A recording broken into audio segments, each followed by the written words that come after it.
program director for this evening. Before introducing our speaker, I was asked to say a few words on the Islamic Forum. The Islamic Forum was established in the 1990s by community leaders, social activists, and professionals. The Islamic Forum seeks to promote tarbiyah, social activism, and learning through a range of activities and programs. Programs such as Quran study circles, regular seminars, spiritual retreats, and workshops. One of the earliest activities of the Islamic Forum goes back to the early 1994 when it campaigned nationally for Muslims to exercise their right to vote and influence the democratic dispensation of South Africa when it was not popular to do so. The primacy of voting rights is something that I think is key to this talk today. At a time when an inalienable right, such as the right to vote, was exercised and a right a minority in this country only takes advantage of, this right is linked to the idea of self-determination, a right still being struggled for in Kashmir. And this is why we are here today. We have the privilege of listening to Professor Hafsa Kanjwal, who is speaking on the history of Kashmir conflict and the movement for self-determination. Before I give a background on Hafsa, I was asked to let you know that this talk is going to be streamed live on Facebook. And so if you want to let your family know, firstly how to use Facebook and then how to log on, and thereafter how to access this page, you can find it on the Islamic Forum website. Hafsa is a Kashmiri American scholar who teaches South Asian history at the Lafayette College in the USA. She received a Ph.D. from the University of Michigan researching the post-partition history of Kashmir. She is also a commentator on Kashmir and South Asia and has appeared both internationally on news stations and has written internationally in newspapers. She is also a spoken word artist who has been speaking across the country and recently delivered the pre-khutbah talk at the Claremont Main Road Masjid. Hafsa, I hand it over to you.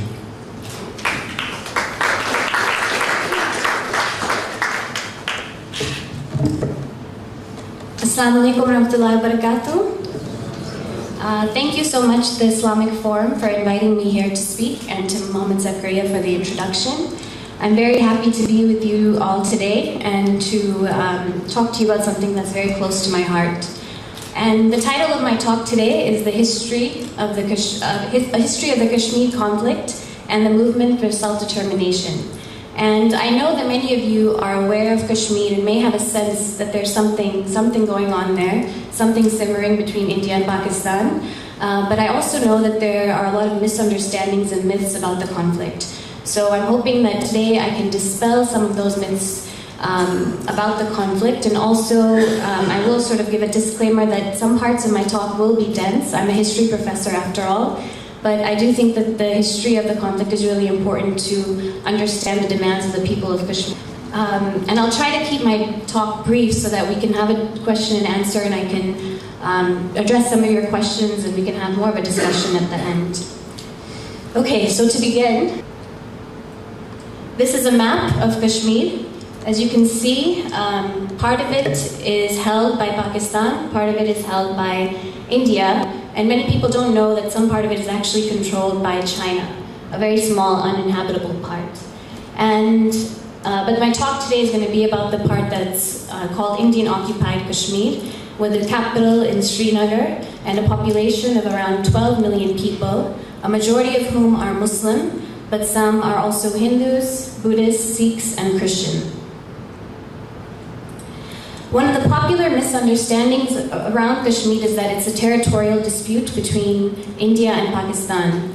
But if there's something that I hope that you can all leave with here today, is that it's not simply a dispute between India and Pakistan. It's actually a struggle for the right of the Kashmiri people to determine their own future and to live a life of dignity. And this is something that sort of gets overlooked in the international arena, amongst diplomatic circles, that simply make it just about India and Pakistan. Okay, so a bit about Kashmir's more ancient history. In the past, Kashmir was an independent kingdom that was at the crossroads of multiple civilizations, Indic, Persian, and Chinese. But after the 1500s, Kashmiris believed that their land was invaded by foreign rulers. First came the Mughals, then the then the Afghans, and then the Sikhs. And this is an image of one of the sort of most beautiful gardens of Kashmir that the Mughals built, called Shalimar. And all of Kashmir is sort of dotted with beautiful gardens that the Mughals and other rulers built. But what's interesting is that many of them saw Kashmir as their own little playground without actually caring about the lives of the people there and improving their lives there. During the colonial rule under the British, Kashmir was ruled by the Dogras, and the Dogras were a Hindu kingdom from the region of Jammu. And they ruled Kashmir for almost 100 years until 1947, which was the partition of the Indian subcontinent. And Dogra rule has been said to be the most oppressive, especially for the region's Muslims, because they heavily taxed the local Muslims, many of whom were peasants. They made them give much of their produce that they would produce and put it into the state coffers. Most people were starving, there was forced labor, high unemployment, and the majority of the Muslims were uneducated. I think the statistic is that in 1941, just 7 years before partition, only 1% of Kashmiri Muslims could read and write. And this is an image of Kashmir under Dogra rule, so you can see peasant women working on the fields and their sort of overlord with a stick ruling over them. But in 1931, things began to change. And this is a very important year because most people believe, especially if you see Kashmir only as a dispute between India and Pakistan, that the conflict started in 47. But if you see the issue as the struggle for self-determination, the 1931 becomes an important year. And this is the year that Kashmiri Muslims begin to get educated outside of Kashmir and then return again to Kashmir and start demanding their rights. And they call for better government, they call for better economic and educational opportunities from the Dogras. But then their movement for their improvement for better governance is overlooked by partition. So most of you know that at the time of partition, Muslim majority states had to go to Pakistan and Hindu majority states had to go with India. But Kashmir was unique in that it had a Muslim majority but a Hindu ruler. And the Hindu ruler wanted to keep power to himself, but he was pressured by both governments to join one or the other. And at the time, there was a local rebellion in an area called Jammu by Muslims who wanted to join Pakistan. And he brutally quashed that movement. And there's reports that between 50 to 150,000 Muslims were killed. And as a result of this uprising, Muslims from what now is Pakistan, they were from the region which is now bordering Afghanistan and Pakistan, they came into Kashmir and tried to liberate the people from the Dogras and to liberate the Muslims. So the Dogra ruler panicked and he turned to the government of India to seek their help, and India agreed to provide military help on the understanding that Kashmir would accede to the Indian Union and India would basically take over. But what's important to note here is that the agreement itself states that the final decision of Kashmir would be upon the people, by reference to the people. And also that India would only have control over three main areas: communications, defense, and foreign affairs. All of Kashmir's local issues would be by the local government. So as a result of Kashmir acceding to India, Pakistan and India went to war. And India took the issue to the United Nations, which called again for a plebiscite or a referendum to be held in the region. But at the time, 1/3 of the region was controlled by Pakistan and 2/3 belonged to India. And to this day, this referendum has not taken place, and that is ultimately the crux of the issue. So if people tell you that it's about terrorism or jihad or Hindu-Muslim conflict that's been going on for years, that's simply not the case. It's simply this right that people were promised and hasn't been delivered. Instead, the Indian government spent the years between 1947 to the late 80s eroding Kashmir's autonomy, installing corrupt and repressive pro-Indian local governments, and quashing pro-Pakistan and pro-Indian sentiments. And this image here might be familiar to most of you, and I know I'm in Durban, so I'm sure there's a lot of Indian cinema fans here. But the film Kashmir Ki Kali and many others were made in the 50s and the 60s not only just to entertain people, but also as a propaganda tool for India. And this sort of allowed two things to happen. One was that Indians themselves, middle-class Indians, would watch these movies and see Kashmir as this beautiful place and have that desire that was created for a land with simple people and mountains and rivers and lakes. So that was one part. The other part was also to let the international arena or the international community know that things were normal here, that there wasn't a war, that people were not anti-India, that things were normal. So these are sort of one of the main ways that in the 50s and 60s, India was able to sort of suppress the issue.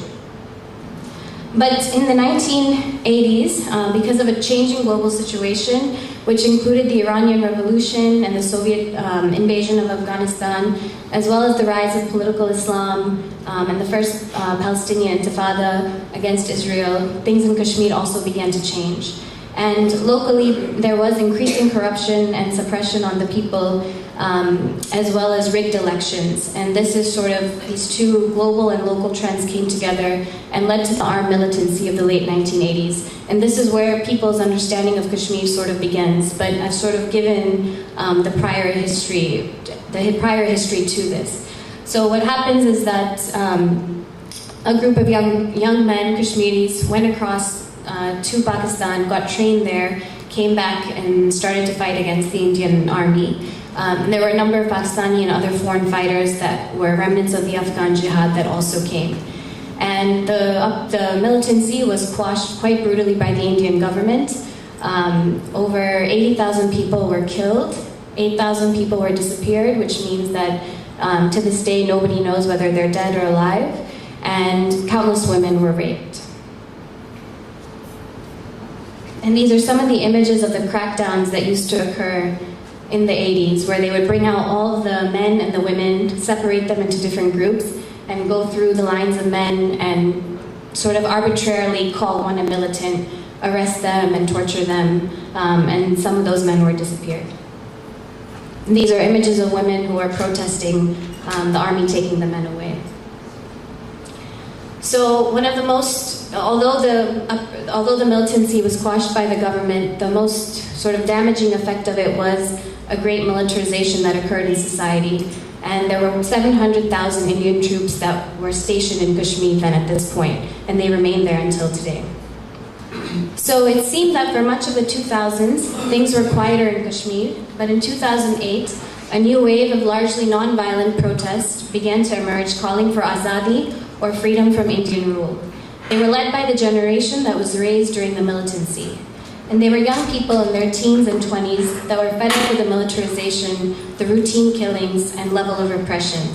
Since 2008, almost every year, there has been an upsurge in violence for months at a time. 2016 was the worst, and I'll go into what happened in 2016 to give you a sense of what happens during these periods of heightened violence. Because of the crackdown on dissent and no steps being taken to resolve the issue, a small group of young Kashmiris have once more turned to an armed rebellion. They are being killed by the dozens. This past year alone, over 200 of them were killed. India, of course, is doing its best to position this as terrorism, but these are young kids who are frustrated with the life they have to lead and are simply driven to fight. So in July of 2016, the Indian forces killed 22-year-old Burhan Wani, who was the most popular of this group of rebels. Sorry, these are images from the protests that started to begin in 2008. And this is Burhan Wani. Burhan had joined militant ranks when he was just 15 years old after witnessing his brother getting beaten up by Indian forces near their home. For nearly 7 years, he absconded the forces and achieved a folk-like status with tales being told of his narrow escapes from Indian forces and his Robin Hood-like generosity towards his people. Few people know that Burhan actually never killed anyone, but so strong was his symbolism and his act of defiance that he was India's most wanted man. After news of his killing spread, there was collective mourning throughout Kashmir. And this is an image of his funeral. Hundreds of thousands came from all over Kashmir and defied curfew orders. In fact, 4 janazas had to take place to meet the number of people, and there were funeral prayers in absentia all over the region. After his death, there were protests throughout. Protests in Kashmir are similar to those in Palestine. Crowds of young, unarmed boys, some who carry stones to throw at Indian soldiers, being met with live ammunition at times, and most recently pellet guns, which, when fired, shoot small but high lead pellets into the skin and damage internal organs. Many of these pellets were fired into young people's faces, resulting in nearly 1,500 youth who became blinded and 15,000 that received injuries in 2016 alone. And the picture on the bottom right is a blind boy who was blinded by pellets. And this is also a young man who received pellets all over his back.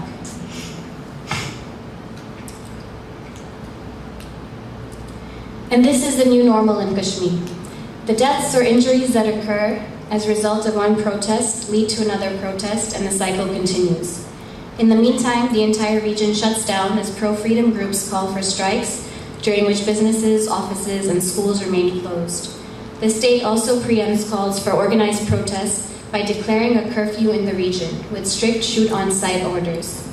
The 2016 agitation lasted for nearly 7 months, so you can imagine people not going to work, many in the working class struggling to make ends meet, and students not attending school for that entire time. In the meantime, there's no movement on the ground. There's no desire on behalf of India to improve the situation because they know that they can get away with their actions. So I'm going to stop now, and I'm hoping that to take some questions. I'd be happy to talk about some of the history, but also some of the current situation. I know some of you may be interested in Kashmir's links or parallels to what's happening in Palestine, so I could bring that up in the discussion as well. But I think we'll leave it for conversation now. I know one of the questions that may come up, and probably the last point of discussion, is what can be done.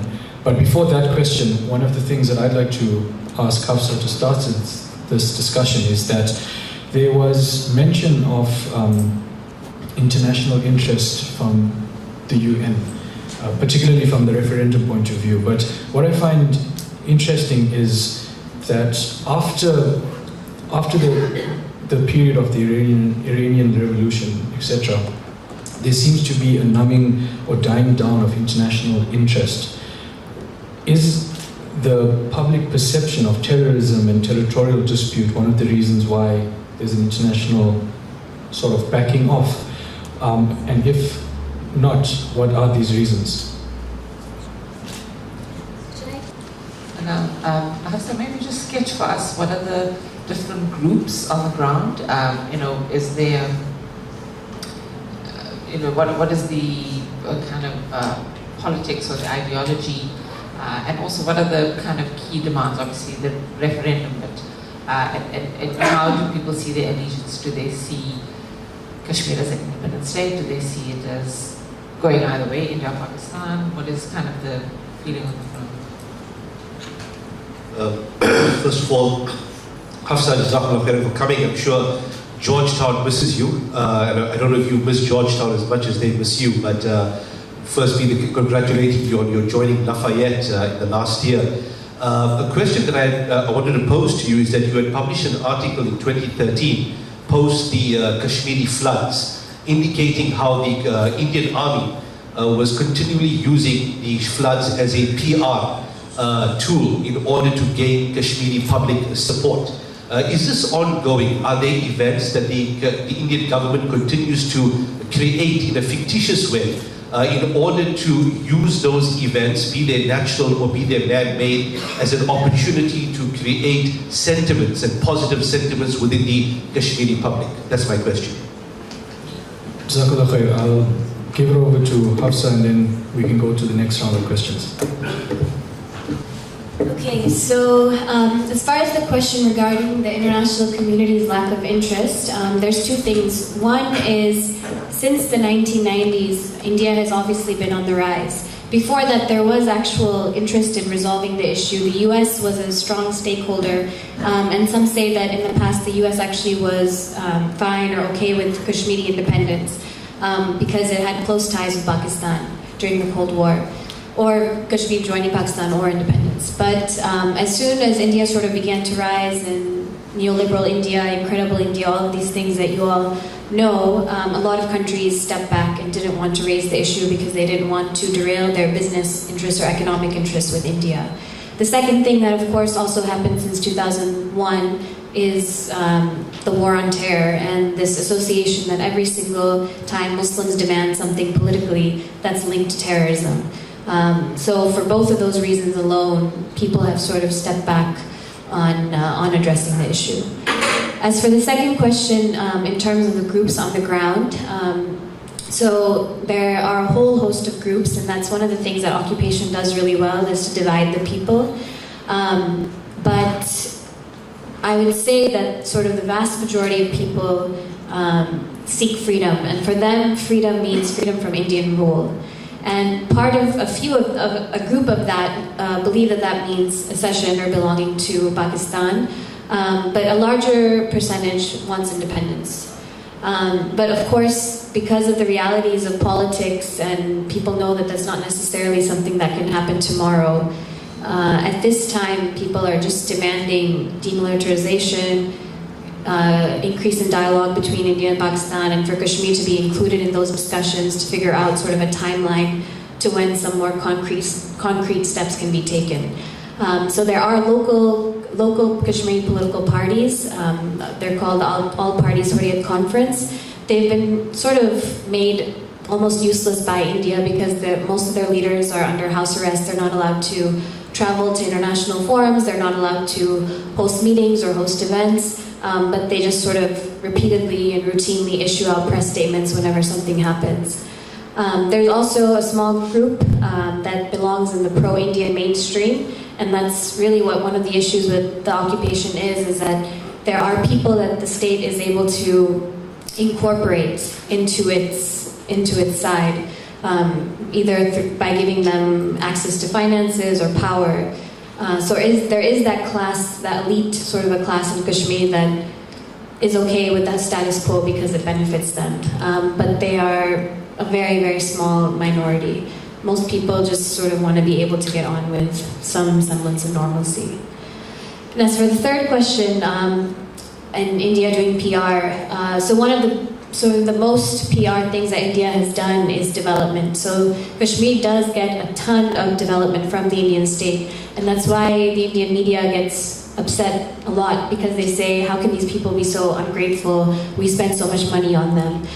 So development and things like the floods and giving aid and giving money is used to sort of create some kind of acceptance of India. But it never works. Because the issue is not economic at its core. It's not that people are unemployed or marginalized economically. A lot of Kashmiris are actually fairly wealthy and have made a lot of money from the conflict. But it is because it is a political sentiment that simply throwing money out won't get away with. Mine is not really a question. I want my perception to be corrected. Kashmir was never part of India. It was a republic on its own, like Tibet was on its own. But it has been ruled over the years by different people, like the Mughals came in, and some Hindus may have come in, Sikhs may have come in. But it has never been part of India, is that correct? Okay. Yes. The other thing is, this Pakistan and India thing, this came because India wanted now to claim Kashmir as part of its own. And Hafsa was in Kashmir. I don't think you were born then. It was 1966 or 67 or something. And I met some very, very active people there. The Lion, Abdullah, he actually gave us some documents after we had a long interview with him. He gave me and my husband some documents when he knowing that we were going to Kashmir. He said, please give it to we were going to Delhi. He said, please give it to the Pakistan embassy people there. And we actually smuggled some documents in for them. But your resistance has been right from the beginning against occupation by India. Is that correct? Yes, yeah. I mean, against the fact that people haven't been able to choose. But, Sorry. So at the time of partition, and this is sort of, there's no historical documentation because there was never a plebiscite or a referendum, but most people will tell you that the Muslims of Kashmir did want to join Pakistan because that was the only sort of option that was given to them. It was either India or Pakistan. But since the militancy and since sort of Pakistan has unraveled into something that most people don't necessarily want to partake in, there is a desire now for independence. But I think one thing that almost all Kashmiris are united in is not wanting to be a part of India. Assalamu alaikum. There's two things I want to ask, please. One is you mentioned that there's some minor parties, insignificant ones in India which are supporting the status quo. Can you just mention if there are any significant people in there or just unknown people? The second thing is, have the Indians tried to change the demography of Kashmir by populating it with Hindus? I know in Xinjiang, you know, the Turkish province of China, which China took over in 1935 or something, they've been moving indigenous Chinese into that area to change the demographics. So has something similar happened there just after? So the local parties are local Kashmiri parties that were sort of, they represent Indian interests on the ground. They're called in the media mainstream parties, but they're buttressed by funds and corruption, and they're only there sort of to govern on behalf of India. So they don't necessarily have much political clout. It's the groups that are pro-freedom that the people actually support, but those pro-freedom groups do not want to join the electoral process, A, because they're not allowed to, but B, joining the electoral process and running in elections would mean that they're giving credence to the fact that Kashmir belongs to India, so they boycott those elections. As for the second question, yes, that's something that's been an issue and is sort of raised every once in a while, and this is where some of the similarities with Israel happens, is that there are moments when especially when the BJP is in power in India, where they tried to say that they're going to settle Hindus in Kashmir. And the 2008 agitation actually started because the state government wanted to transfer land to a Hindu pilgrimage organization, and people were worried that that would mean that people would be able to settle in Kashmir. One of the things that having some level of autonomy and not being completely incorporated into the Indian Union has done is allowed non-Kashmiris not to have any property or landed rights in Kashmir. So that's something that these local parties who are otherwise very pro-India have sort of protected, is that access, is denying that access to buying land. But there's always threats to erode even that sort of last vestige of autonomy. And that's where the settlements and the Hindu settlements come into play, to change the demographics so that even if there was ever to be a plebiscite, it would be way too complicated to rule in either way, in either direction. It actually answered the questions that I had. But if you can just, the one about the Hindus, from our understanding was they had been evicted there and they were being brought back. So if you can just touch on that. And can you just tell us the percentage of Hindus, Christians, and so on, so we get an idea of that. So to your first question about the Hindus, okay, so this is where things get a bit dense. The valley of Kashmir is majority Muslim. Jammu, which was the reason where the area that I mentioned earlier had a massacre, it was also majority Muslim at the time of partition, but that massacre killed off a lot of the Muslims, and many of the Muslims also fled to Pakistan as a result. So that became majority Hindu. So Jammu is majority Hindu, but also has a very significant, almost 40 or 45% Muslim population. But the valley, which is where sort of these pro-freedom sentiments are the most high, is over 95, 96% Muslim. And there was a Kashmiri Pundit community that historically has always been sort of the most educated and literate class in Kashmir, because they were the ones that were propped up by the various rulers, including Mughals. They wanted to educate the Kashmiri Pundits, which is the name given to Kashmiri Hindus, and not the masses of the Muslims, right? So these pundits were the ones who would sort of serve as administrators or clerks or government officials. So at the time of the militancy, there were almost 200 or 300,000 Kashmiri Pundits living in the Kashmir Valley, and a vast majority of them left. And this is sort of the most controversial issue from that time, and this is what gets played up in India a lot, is, okay, so if Kashmiris say they want their freedom, people will always, in India, will always say, like, what about the Kashmiri Pundits? You guys massacred us, there was an exodus, you killed us all. But a lot of that is a very exaggerated threat. From what I understand, there were different groups locally that were obviously resorting to more Islamic idioms in their protest. But the state also played a very dangerous role in trying to create these divisions. So they would put advertisements in newspapers saying things like, Kashmir is only for Muslims, all Hindus have to go, things like that. And that wasn't these pro-freedom groups, that was actually the state trying to create that division in society and put fear into people's hearts, into Kashmiri Hindus' hearts. So what did end up happening is that many of them left, primarily just out of fear that they would be killed. But there was no such intention. In fact, most of this generation, fortunately, my generation hasn't interacted much with Kashmiri Pundits, but my parents and my grandparents have, and they have very fond feelings of them, and they miss them, and they want them to come back. But the way that the politics has played out is that it's become such a divisive issue that it's very hard to sort of mend that break that happened at that time. Sorry? Percentage. Oh, percentage. It would be less than 1%. Yeah. No, not for Hindus. For Hindus in Jammu, it's 60%. In the Kashmir Valley, it's maybe 2%. It's majority Muslim. Hi, welcome to Durban. A very speculative question. Who would you think could mediate, if anybody, country, I know United Nations are, but who would the Kashmiris think would be an advocate or could mediate the situation, one?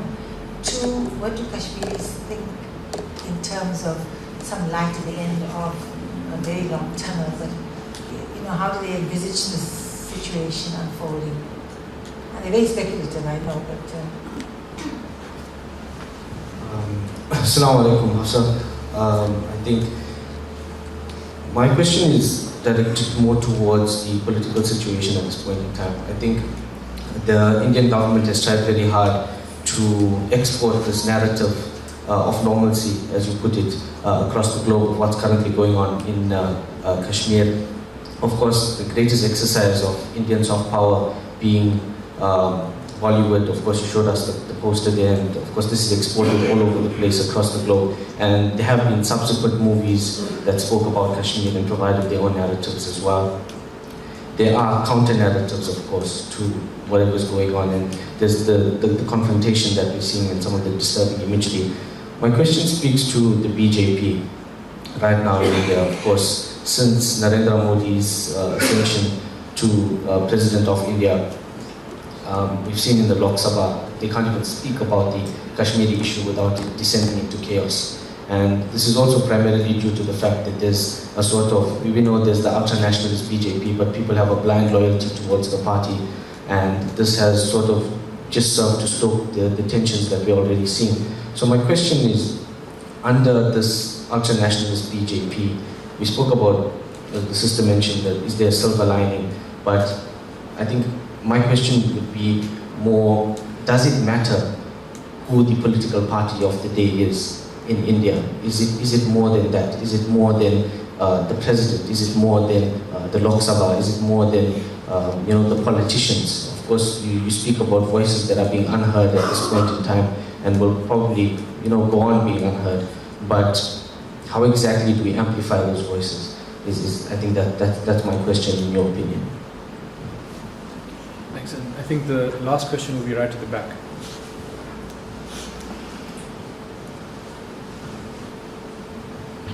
Assalamu alaikum. As revolutionaries it is our duty to always ask, which is the first and most important question at any time. We need to ask and I'm sure it's probably an addition to what the brother was saying, that is, what is it that we can do? What is it that we can do, we who are here in South Africa and who have experienced similar difficulties and challenges during apartheid as well? So what is it that we can do, number one? Number two, also, what, I don't know if I can say media outlets can we refer to that do not necessarily give biased information about what's happening here in Kashmir? Who can we refer to? Who knows the situation, what's really happening, and won't lie to us about what's really happening in that side? There's a second question. Third question, if I remember, I'll ask again.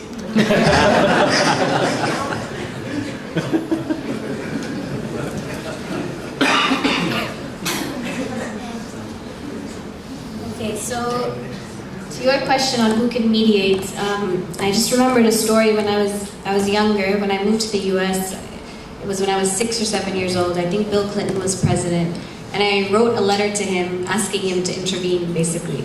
And he sent back, his office sent back like a very generic email or letter, like saying thank you so much for your letter. We've taken it into consideration. The U.S. is interested in all parties involved, and we hope for, like a very generic, nonsensical message. But I think Kashmiri still will sometimes either resort to the U.S. being a mediator or the international community, but that has really just not happened, and I don't think people really have any hope in that. And they don't have much hope from the Muslim world either. I mean, every time something happens, people are quite critical of sort of the hierarchy of issues that are important to Muslim majority countries, and Kashmir always remains at the bottom of that list. And again, that's because of a lot of these countries having ties with India. So it's hard to say who can mediate. The UN is a very ineffective organization, not just in Kashmir, but everywhere else. So in terms of the light at the end of the tunnel, it's hard to say, but there is something happening, I think, globally or internationally, with people realizing on some level that the nation-state model overall is very hollow, and it doesn't necessarily work. It doesn't protect the most marginalized groups in society.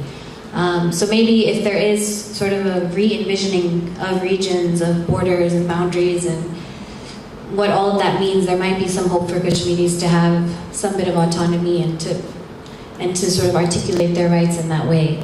But otherwise, I'm not sure what else we can do.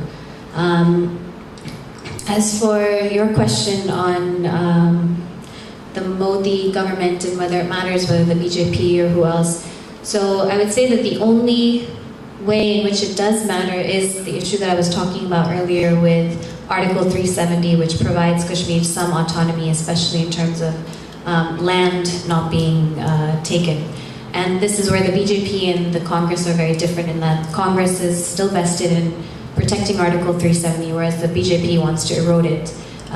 In their vision, they see Kashmir as the head of Bharat Mata, right? So India is this goddess, Bharat Mata, and you can't chop off her head, and that's Kashmir. So that's sort of the only way in which Congress is slightly different, but otherwise they have the same responses. Both of their governments have the same responses to protests. They deal with it with utmost violence. There's no backing down on this notion that Kashmir is integral to India. Okay, and I think the last two questions both of you had were in terms of what you can do to amplify. So I said this at the Claremont Mosque. I made it sort of more of a call to action, so I'll do it now as well. The first thing, of course, is just educating yourselves. And in terms of the media, Al Jazeera does a fairly good job of covering the issue. Indian media-wise, Riot, which is sort of an independent Zine online, and Scroll, it's scroll.in, covers the issue fairly well. And then there are a number of local Kashmiri online magazines or papers that you can read. One is Free Kashmir Press and another is Kashmir Reader. But outside of that, within the South African context, there are obviously increasing ties between South Africa and India, especially in the context of BRICS. So there is a way to sort of insert the Kashmir issue whenever the topic of ties between India and South Africa comes up, to amplify the issue, to write letters to your newspapers, to write articles for your newspapers, and to contest and challenge that narrative that so much of the Indian diaspora has, where India can do no wrong and everything is great and everything is fine. Some of that is starting to fall because of what's been happening to Muslims and Dalits and other religious minorities under Modi. But Indian soft power is very, very strong, and to corrode or erode some of that is important. And to sort of link Kashmir with some of those other struggles, and I don't know, have a branch that's sort of lobbying ANC to keep India in check. One of the things that I've been inspired by is obviously the Bds Movement, and if we could have something similar for Palestine would be incredible. But it's just not, it hasn't really inspired as much interest as Palestine does. But I am hoping that there is more of a global awareness and global solidarity, and that all people who are marginalized, whether it's Palestinians, whether it's blacks in America or Kashmiris, can sort of find those connections and keep pushing back against state power. Hafsa, if you don't mind, I'm going to test your patience just for one more round of questions. We'll have one last round, and I know that there were 3 people, well, now there's a 4th one, and I'm under pressure. Well, there was I forgot the question. Oh, and now we get to 5. I'm going to use my powers of chair and say that the 5th will be the last one, if that's fine, but you're all going to have to shorten your questions down to 10 words. So I know that Janice has one question. There's a second question here. There was a 3rd question and a 4th. I don't know why I counted 5. Okay, well, that's fine. And just one announcement before the question is asked. There is a register that is going around. Please enter your details in if you'd like to get more information about the projects and the workshops of the Islamic Forum. Thanks for giving me a second chance. Just want to talk about where the jihadi narrative fits in. And is it the demonization of the resistance? Is it organized? How much of a danger is it in terms of extremism, or has it been cast in that light? Just, because what you hear is the danger of, obviously extremism, terrorism, but I'm sure there's a much more nuanced interpretation.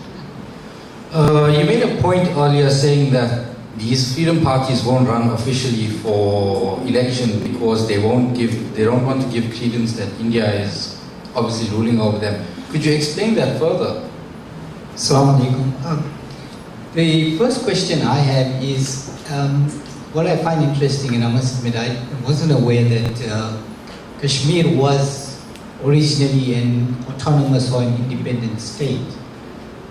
So the question that comes up is, what is it about Kashmir at the moment that both Pakistan and India are not willing to kind of negotiate a future that would be acceptable for the Kashmiris? Is it simply an issue of power, control, or one side not willing to give in to the other side? That's the one question. The other one is, assuming that tomorrow, if Kashmir was given independence, or some form of independence, is it a viable state, or could it be a viable state on its own? And the third question is the administration of Kashmir. The whole of Kashmir, is it being administered by India, or is a kind of Pakistan has got some say in this? And finally, China. Does China have anything or any role to play in, or is it playing any role in the Kashmiri issue? Okay. Assalamu alaikum wa rahmatullahi wa barakatuh. Seems like there are lots of questions already. I just got 2 questions. I want to look at the strengths of Kashmir. What does Kashmir have?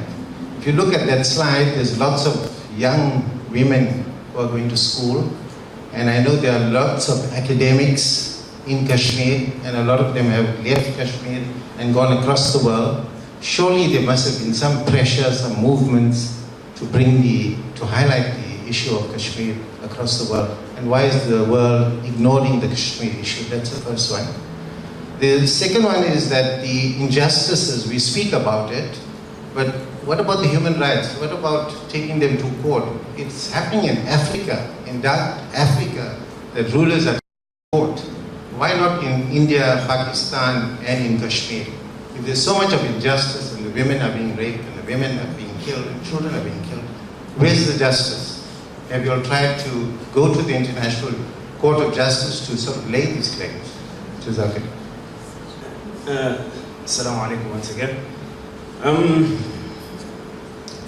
I don't want to make a conclusion, but let me put it like this. The West always has a way, or has always, destroyed countries, has always had a plan, basically Shaitan manifested himself through these countries, Western countries. And we see in various countries, especially in South Africa, in fact, all of Africa, where they have done whatever they did. So, the external factors of Kashmir, what are the external factors, especially from the West? What kind of a bad impact have they made? Are there any contributions that they have made? I'm sure they must have been involved, because they're everywhere. Okay, I'll try to go through these as quickly as possible. So the first question on the jihadi narrative and the demonization of the resistance. So one of the ways in which this gets cast out is the Indian media plays up ISIS flags that are sometimes raised during protests in Kashmir. And it's interesting because and they say that this is because Kashmir is becoming, extremist and jihadist because look, they're having these flags. And if you actually talk to the young boys who raise that flag, they have no interest in ISIS or an Islamic State. They just do it to annoy the soldiers, to sort of instigate them. And that is essentially the level of the Islamist threat. What is also interesting is that most of the religious organizations in Kashmir are not allowed to get external funding except for the Salafis and the Wahhabis. And the Indian... Sorry? Sorry, I said the most dangerous. Yes, so the Indian government allows the Salafis to get external funding, so to run a number of mosques around the area, but none of the other religious groups have that. So you can get a sense of the type of Islam that it wants to cultivate in Kashmir to sort of play into the scary jihadist narrative. But for the most part, most people I spoke to obviously are passionate about their faith, they're spiritual people, they're religious people. They do find in some ways that this is their sort of religious right to struggle or to demand dignity, but they don't see it in those lenses alone. It's not just this Islamic struggle or this desire for an Islamic State. It's just people wanting to have a life of dignity and being religious at the same time, which shouldn't be seen as opposition to one another. In terms of the pro-freedom parties, so there was a point, and the point that I mentioned in the late 1980s with the elections that were rigged that led to the militancy, were one of the immediate causes of the militancy. During that election, pro-freedom parties did run in that election. There was no policy at that time of boycotting it.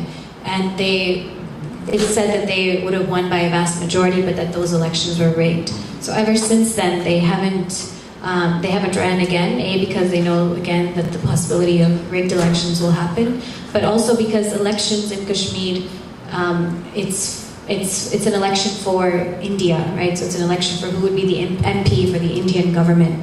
So because these groups don't recognize the jurisdiction of India over Kashmir, they don't want to participate in those elections for that reason. As for why India and Pakistan are both obsessed, so one of the reasons that sort of gets overlooked is the issue of resources. So Kashmir has a lot of water, and the main rivers that give water to India and Pakistan go through Kashmir. So that's one of the reasons, but that's not always something that's brought to the fore. Other reasons is, of course, symbolic.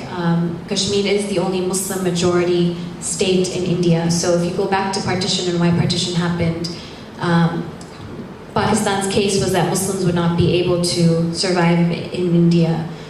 So for a Muslim majority state to do well in India would sort of denounce Pakistan. But of course that's not really what's happening. But this is sort of the symbolic reason goes back to partition and this sort of feudal rivalry between the two countries. And again, the last reason is the BJP and that idea of Kashmir being part of Bharat Mata. That's, again, very symbolic for India. They see it as an integral part to their territorial sovereignty and governance. As for independence being viable, there are a lot of studies that people have done to show how it is economically viable. I can go into some of that, but I think the main point there is there are resources, there is an economy, there's a lot of social capital, human capital that can be utilized to make it a viable place. The only thing that would keep that viability from happening is continued intervention by India and Pakistan, which is something that the international community would have to restrict. But outside of that, I don't see why it wouldn't be viable as other nation states are. The administration, so the part that I'm speaking about is Indian administered. There is a part that's administered by Pakistan. It's called Azad Kashmir, and there is no similar movement on the Pakistani side as there is on the Indian side for liberation. That doesn't mean that people there do not actually want the two sides to unite, but they haven't sort of, even though there are human rights violations in Pakistan, has also sort of not allowed them to run their province as democratically as they would like to. There's no actual movement against the Pakistani state. China, this is something that's coming up more recently as China and Pakistan begin to have better ties and the rivalry with India is increasing. So some Kashmiris will joke on social media like, okay, forget them, let's just have China occupy us. But that's obviously all in jest. I think there's a lot of things happening behind the scenes that people are not as aware of. But I think China will actually have a greater role in the future. Okay, strengths. So why the world is ignoring, okay. Again, I think this is linked to the issue of Indian business interests. Also, the Kashmiri diaspora is very strong in the UK, but most of them are from Pakistan-administered Kashmir. So there's sort of a discrepancy in terms of their activism and the fact that the people that actually want the freedom are from the Indian-administered side. And a lot of the diaspora was also part of the educated elite that basically left and just wanted to get away from the situation. And there is, especially in the United States, there was at some point a heavy involvement. There was a group called the Kashmiri American Council that tried to lobby the US government. But over time there just became like fatigue. People just realized that there's no way to get congressmen in the United States interested. They're way more interested in other issues. And of course now the Indian lobby is very much operates like the Israeli lobby, gives a lot of money to different congressmen. So even in moments when there are heightened violence, and if you try to write letters or try to lobby for a government official to say anything, there's a huge Indian diaspora in America that will sort of not allow that to happen. So, okay. The last question. I'm sorry, I didn't understand the external factors question. I was talking about the injustices and the repercussions of the Oh, okay, yes. So there's a culture of impunity for soldiers that commit any atrocities against civilians. There's an actual act called the Armed Forces Special Powers Act, which means that they have impunity. You can't actually take a soldier. You could try to take a soldier to court, but nothing will happen. And there are local human rights groups that document abuses, human rights abuses, and they will at some point try to raise it to the International Court of Justice or other international bodies, but there's just there's no movement. It only gets so far. There might be a denunciation that happens. For example, Amnesty International repeatedly sort of issues out press statements about what's happening, especially in terms of torture and the arresting of youth, but nothing really comes of it. And there was the mass rape that happened in a village called Kunan Bhojpura. The Indian government denied, the army denied that it actually happened. They said that the women were lying about the mass rape and that it was all an invented story. Only recently has it come out that this actually did happen, and that the women's testimonies were correct. But there was no movement, even within the most liberal of Indian civil society, the feminists that will sort of go, get very excited about any other issue that's happening within India. They don't really bat an eyelash for what happens to women in Kashmir. Yes. What I meant is that how do the countries outside of Kashmir, India and Pakistan, how do they impact the political situation in those three countries regions? So in terms of the Western countries? Yes, particularly. The Western.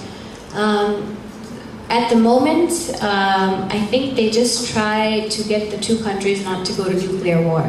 That's their main interest. So they're not interested in actually resolving Kashmir or to figuring out what can happen. But they just want to make sure that there isn't heightened tensions along the border. So they're just only interested in making sure that doesn't happen. But there's no other steps. There's no pressuring the Indian government or the Pakistani government to do anything. Okay. So, round of applause for Hafsa.